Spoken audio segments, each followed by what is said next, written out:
الحمدللہ رب العالمین والعاقبۃ للمتقین والصلاة والسلام علی سید المرسلین وعلی آلہ وصحابہ اجمعین اما بعد فاعوذ باللہ من الشیطان الرجیم بسم اللہ الرحمن الرحیم الحمدللہ رب العالمین صدق اللہ العلی العظیم و صدق رسولہ النبی الامین المبین المتین المکین الکریم ونحن علی ذالک لمن الشاہدین والشاکرین والحمد للہ رب العالمین۔ ناظرین السلام علیکم۔ ہمارے یوٹیوب چینل روحانی تعلیمات میں آپ کا استقبال ہے، اور فیس بک پر بھی جو حضرات لائیو دیکھ رہے ہیں، الحمدللہ آج ہم تفسیر قرآن میں الحمدللہ رب العالمین کی تفسیر سماعت کریں گے۔ گزشتہ اتوار کو بھی آپ حضرات نے لفظ الحمدللہ کی کچھ تفسیر سماعت کی تھی، لہٰذا آج بھی میں اسی سے متعلق چند باتیں لے کر آپ حضرات کے سامنے حاضر ہوا ہوں، اور الحمدللہ رب العالمین کا معنی اور مفہوم سمجھتے ہوئے انشاءاللہ تعالی آج ہم تفسیر سماعت کریں گے۔ اللہم ربنا لا علم لنا الا ما علمتنا انک انت العلیم الحکیم۔ قال رب اشرح لی صدری ویسر لی امری واحلل عقدۃ من لسانی یفقہوا قولی۔ رب زدنی علما رب زدنی علما رب زدنی علما۔ اللہم افتح علینا حکمتک وانشر علینا رحمتک یا ذا الجلال والاکرام۔ ناظرین، گزارش آپ حضرات سے یہ ہے کہ جو حضرات لائیو تفسیر قرآن یوٹیوب پر اور فیس بک پر سماعت کر رہے ہیں، وہ کمنٹ باکس میں ہمیں آواز کے متعلق یا اپنے تاثرات کے متعلق بتائیں، کیونکہ گزشتہ اتوار کو جو بیان ہوا اس میں آواز میں کچھ کمی تھی جو ہم نے یوٹیوب چینل میں بیان کیا۔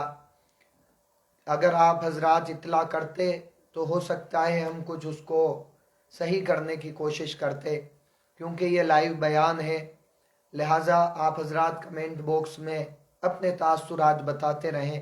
آپ کو دیکھنے میں کیسا محسوس ہو رہا ہے، پکچر کوالٹی ٹھیک ہے یا نہیں، اور اسی کے ساتھ ساتھ آواز آپ کو صحیح طور پر سننے کو مل رہی ہے یا نہیں سننے کو مل رہی ہے۔ لہٰذا پہلی بات یہ، اور دوسری بات یہ کہ آپ حضرات اسی کے ساتھ ساتھ لائک بھی کرتے رہیں اور کمنٹ کرتے رہیں اور شیئر کریں لوگوں کو جو آپ کے کانٹیکٹ میں ہوں، کانٹیکٹ لسٹ میں ہوں، یوٹیوب پر، فیس بک پر، یا پھر واٹس ایپ پر جو آپ سے جڑے ہوئے ہوں، ان کو آپ شیئر کرنے کی کوشش کریں تاکہ قرآن عظیم کی تعلیم ان لوگوں تک پہنچ سکے جو سننا چاہتے ہیں۔ جو نہیں سننا چاہے اس کا تو کوئی مسئلہ ہی نہیں، لیکن جو سننا چاہتے ہیں کم از کم ان تک قرآن عظیم کی تفسیر پہنچ سکے۔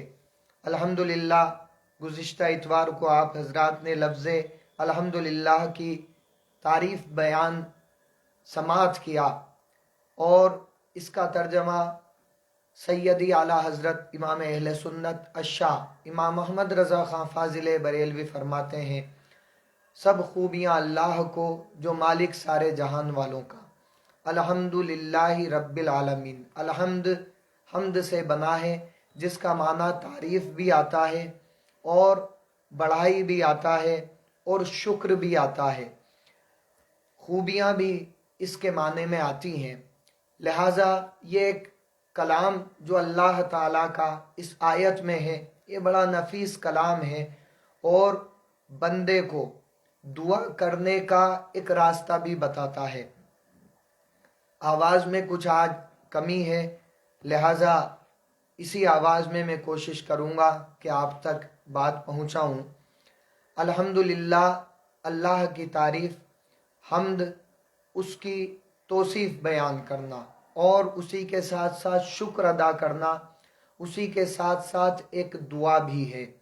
الحمد یہ لفظ جو ہے اپنے آپ میں بہت سارے معنی سمیٹے ہوئے ہے، اور یہاں اس آیت کے اندر الحمدللہ رب العالمین فرمایا، اور ایک آیت اور ہے سورہ انبیاء کی جو بہت مشہور سارے زمانے میں ہے، وما ارسلناک الا رحمۃ للعالمین، اور ہم نے تمہیں نہ بھیجا مگر رحمت سارے جہاں کے لیے۔ یہاں بھی عالمین آیا، وہاں بھی عالمین آیا، لہٰذا سمجھنے کی بات یہ ہے کہ عالمین سے مراد کیا ہے اور کون سے عالم کی بات کی جا رہی ہے۔ تو اگر امام اصفہانی رحمۃ اللہ تعالی علیہ کی بات کریں تو آپ المفردات میں واضح بیان فرماتے ہیں کہ لفظ رب سے مراد کسی چیز کو درجہ بدرجہ مختلف احوال سے گزارتے ہوئے کمال کی حد تک پہنچا دینا ہے، اور العالمین کے لیے حضرت عبداللہ ابن عباس رضی اللہ تعالیٰ عنہ سے اس آیت کی تعریف اور تفسیر میں روایت آپ فرماتے ہیں کہ العالمین سے مراد کل مخلوقات ہیں، خواہ آسمانوں کی ہوں یا زمین کی ہوں یا ان کے درمیان ہوں۔ اور حضرت قتادہ رضی اللہ تعالیٰ عنہ سے روایت ہے، آپ فرماتے ہیں ابن مروان بن حکم جو بنی امیہ میں سے ہیں، آپ نے اپنے زمانے کے خلیفہ تھے، وہ کہتے ہیں کہ اللہ تعالیٰ نے 17,000 عالم پیدا کیے ہیں۔ اب یہ بات سمجھنے کی ہے، اللہ تعالیٰ نے 17,000 عالم پیدا کیے ہیں، ان میں سے ایک عالم زمین و آسمان ہے، اور ایک عالم کو ہٹا دو تو 16,999 عالم الگ ہیں۔ یعنی اللہ تعالیٰ نے جو عالم بنائے ہیں زمین و آسمان اور ان کے درمیان جو کچھ ہے یہ محض ایک عالم ہے۔ اب اللہ تعالیٰ کی تخلیق اگر ہم سمجھنا چاہیں تو بے حساب ہے، وہاں تک انسانی عقل نہیں پہنچ سکتی کہ اس کی تخلیق کس قدر وسیع ہے۔ اللہ تعالیٰ نے فرمایا الحمدللہ رب العالمین، اور دوسری آیت جو میں نے تلاوت کی وما ارسلناک الا رحمۃ للعالمین، لہٰذا اللہ تعالیٰ تمام عالموں کا رب ہے، یہ مفہوم ہے۔ اب رب ہے اور اسی کے لیے تعریفیں ہیں، زمین پر رہنے والا ہر انسان، کیڑے مکوڑے، جانور، پرندے، دریا میں رہنے والی بے شمار مخلوقات، اور اگر ان مخلوقات کو سمجھنا چاہیں تو حضرت عمر فاروق رضی اللہ تعالیٰ عنہ کی ایک روایت مجھے یاد آتی ہے۔ آپ کے دور خلافت میں ایک سال ایسا آیا، ایک سال ایسا گزرا کہ جس سال کے اندر ایک بھی ٹڈی نظر نہیں آئی۔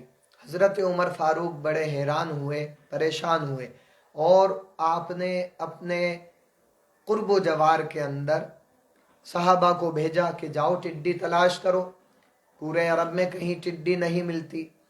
آپ نے اپنے گھڑ سواروں کو روانہ کیا، عراق بھیجا، ملک یمن بھیجا، اور دوسرے ممالک میں بھیجا تلاش کرنے کے لیے، کہیں بھی ٹڈی نہ ملی۔ آخر کار ملک یمن سے گھڑ سوار ٹڈیاں لے کر حضرت عمر فاروق رضی اللہ تعالیٰ عنہ کی بارگاہ میں حاضر ہوئے۔ تو حضرت عمر فاروق رضی اللہ تعالیٰ عنہ ان ٹڈیوں کو دیکھ کر بڑے خوش ہوئے۔ آپ نے فرمایا اللہ کا شکر ہے کہ ٹڈیاں نظر آ گئی۔ صحابہ حیران ہوئے کہ یا عمر رضی اللہ تعالیٰ عنہ، خلیفۃ المؤمنین، خلیفۃ المسلمین، آخر ٹڈیوں کے غائب ہونے سے آپ پریشان کیوں ہو گئے اور مل جانے سے خوش کیوں ہو گئے؟ آخر ان ٹڈیوں میں ایسی کیا خوبی ہے؟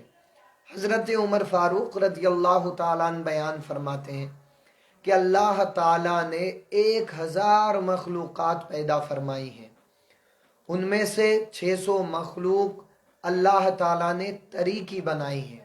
طریقی یعنی کہ جو تری میں رہتی ہیں، سمندر میں، دریا میں، پانی کے اندر جو مخلوقات رہتی ہیں، خواہ وہ کنویں میں ہو، تالاب میں ہو، جہاں بھی پانی ہے، پانی میں جو مخلوقات رہتی ہیں، حضرت عمر فاروق فرماتے ہیں کہ ان کی تعداد 600 ہے، 600 مخلوقات رہتی ہیں، اور جو خشکی کی مخلوقات ہیں وہ 400 ہیں۔ تو خشکی کی مخلوقات میں سے ایک مخلوق ٹڈی ہے، اور نبی کریم صلی اللہ علیہ وسلم نے فرمایا، حالانکہ یہ حدیث ضعیف ہے لیکن پھر بھی کیونکہ روز حشر اور قیامت سے جڑی ہوئی بات ہے، لہٰذا بیان کر دینا مناسب سمجھا، آپ تک پہنچا دینا مناسب سمجھا۔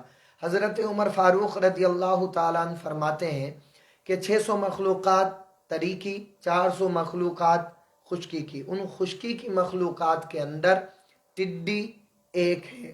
اب ایک مخلوق ٹڈی ہوئی تو ٹڈی جو ہے اس کے لیے حضرت عمر فاروق نے بیان فرمایا کہ رسول اکرم صلی اللہ تعالی علیہ وسلم نے ارشاد فرمایا کہ جب قیامت قریب ہوگی تو سب سے پہلے اللہ تعالی جس مخلوق کو دفع فرمائے گا، جس مخلوق کو ختم کرے گا، وہ مخلوق ٹڈی ہوگی، یعنی ٹڈی کو مٹا دیا جائے گا، اور اس کے بعد ہی دوسری مخلوقات کا نمبر یکے بعد دیگرے آئے گا، ایک کے بعد ایک مخلوق ختم کی جائے گی۔ حضرت عمر فاروق رضی اللہ تعالیٰ عنہ یہاں تک بیان فرماتے ہیں کہ جیسے تسبیح ہوتی ہے اور اس کا دھاگا ہوتا ہے، اگر دھاگا کاٹ دیا جائے اور ایک دانہ اس دھاگے سے نکل جائے تو وہ تمام دھاگے ایک کے بعد ایک، ایک کے بعد ایک، وہ تمام دانے نکلتے چلے جائیں گے، نکلتے چلے جائیں گے، ایک بھی دانہ اس میں نہ رہے گا۔ لہٰذا یہ بات سمجھنے کی ہے کہ حضرت عمر فاروق رضی اللہ تعالیٰ عنہ بہت غمگین ہوئے کہ اگر ٹڈی ختم ہو گئی تو قیامت قریب ہے۔ یہ ایک نشانی حضرت عمر فاروق نے بیان فرمائی۔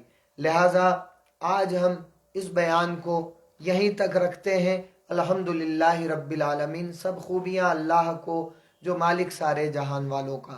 انشاءاللہ تعالی آئندہ اتوار کو آپ حضرات کو اس میں جو اور اسرار ہیں، وَمَا أَرْسَلْنَاكَ إِلَّا رَحْمَةً لِّلْعَالَمِينَ، یہ اور الحمدللہ رب العالمین اسی کے متعلق انشاءاللہ تعالی بیان کیا جائے گا۔ اللہ کی بارگاہ میں دعا ہے اللہ تعالی صحیح معنوں میں علم و عمل کی توفیق عطا فرمائے، اور آپ حضرات کوشش کریں زیادہ سے زیادہ اس چینل کو، روحانی تعلیمات کو لوگوں کو سبسکرائب کروائیں تاکہ تفسیر قرآن اور ہماری تقاریر آپ حضرات تک پہنچ سکے۔ اللہ تعالی قبول فرمائے مجھے حق کہنے کی، آپ کو حق سننے کی ہمیشہ توفیق عطا فرمائے۔ آمین بجاہ النبی الکریم صلی اللہ علیہ وسلم۔ السلام علیکم۔